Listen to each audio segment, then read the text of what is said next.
극단적인 신념은 과연 어디까지가 신념이고 어디부터가 광기일까요? 오늘 우리가 살펴볼 이야기는 바로 이 질문의 한가운데 있는 노르웨이의 극우 테러리스트 필립 만사우스 사건입니다.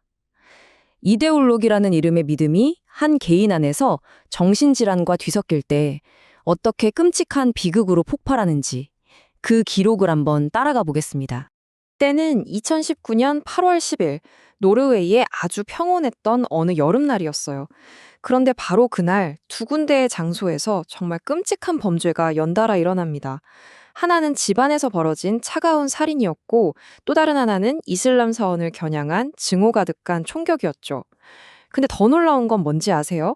이 모든 비극을 일으킨 사람이 단 한 명의 청년이었다는 겁니다. 자, 그럼 먼저 그날 베룸에서 대체 무슨 일이 있었는지 그 시간 순서대로 한번 따라가 보죠. 이 증오에 찬 이데올로기가 어떻게 한 사람의 목숨을 앗아가고 더 끔찍한 참사로 이어질 뻔했는지 그 구체적인 경로를 지금부터 추적해 보겠습니다. 모든 건 자기 집에서 시작됐습니다. 필립 만사우스는 17살짜리 의분 여동생 요한네를 총으로 살해했어요. 범행 동기는 정말 믿기 힘들 정도로 단순하고 끔찍했습니다.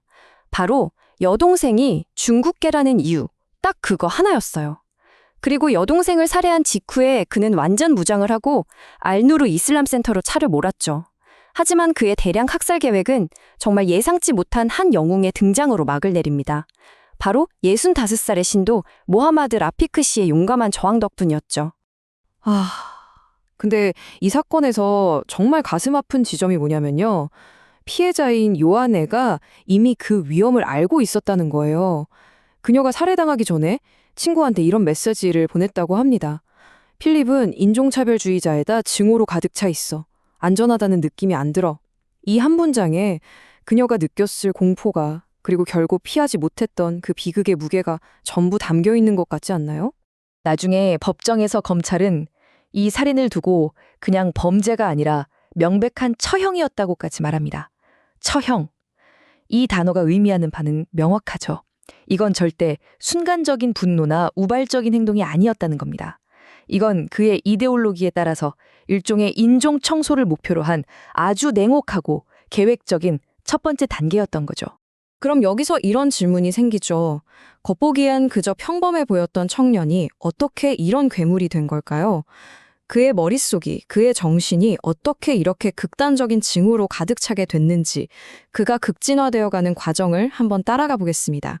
그의 과거를 들여다보면 어릴 적부터 비극과 불안의 씨앗이 있었어요. 겨우 4살 때 어머니와 할머니가 연달아서 스스로 목숨을 끊는 정말 충격적인 트라우마를 겪었거든요. 그 후로는 뭔가 특정 생각에 광적으로 집착하는 시기를 계속 반복했다고 하고요. 15살 때는 LSD 같은 약물에 손을 댔다가 교통사고를 내기도 했습니다. 이런 불안정했던 어린 시절이 어쩌면 그가 훗날 극단적인 이데올로기를 너무 쉽게 받아들이게 된 토양이 되었을지도 모르겠습니다. 자, 이 타임라인을 한번 보세요. 어쩌면 이 비극을 막을 수도 있었던 순간들이 여기에 다 보입니다. 2017년에 음모론에 빠져들기 시작해서 2018년 6월에는 이미 네오나치 성향으로 보안국에 신고까지 됐어요. 그런데 당국은 정부가 너무 모호하다면서 그냥 넘어갔죠. 이게 정말 결정적인 실수였습니다.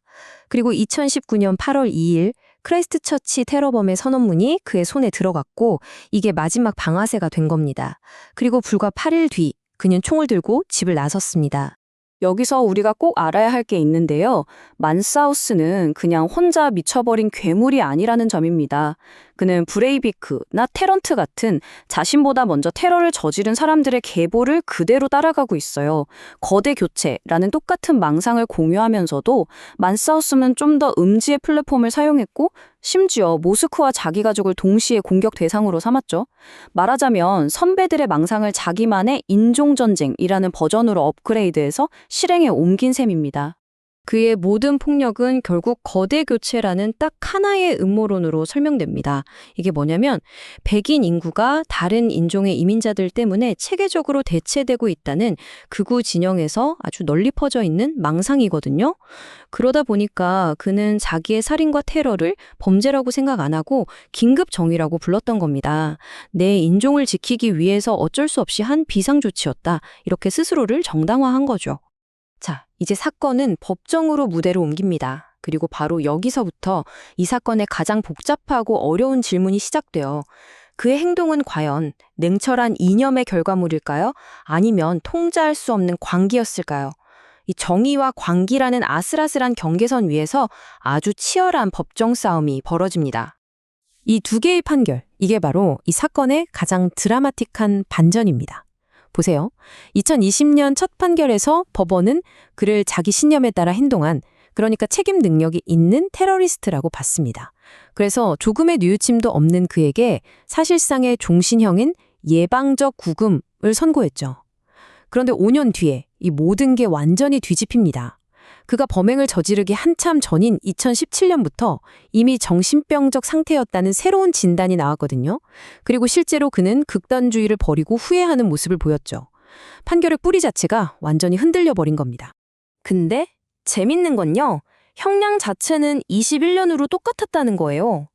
숫자는 같았지만 그 안에 담긴 의미는 완전히 달라졌습니다. 이 모든 차이를 만든 건 바로 예방적 구금이라는 이 한 단어였습니다. 그럼 이 예방적 구금이 뭐냐? 이건 노르웨이의 아주 특별한 형벌인데요.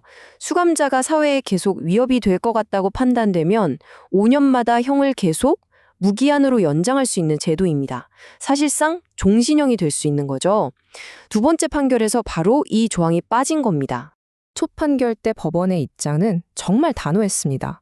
판사가 직접 그는 가능한 한 많은 무슬림을 죽일 목적으로 그곳에 들어갔다라고 말하면서 그의 범행 동기가 아주 명확하고 이성적이었다는 걸 지적했거든요.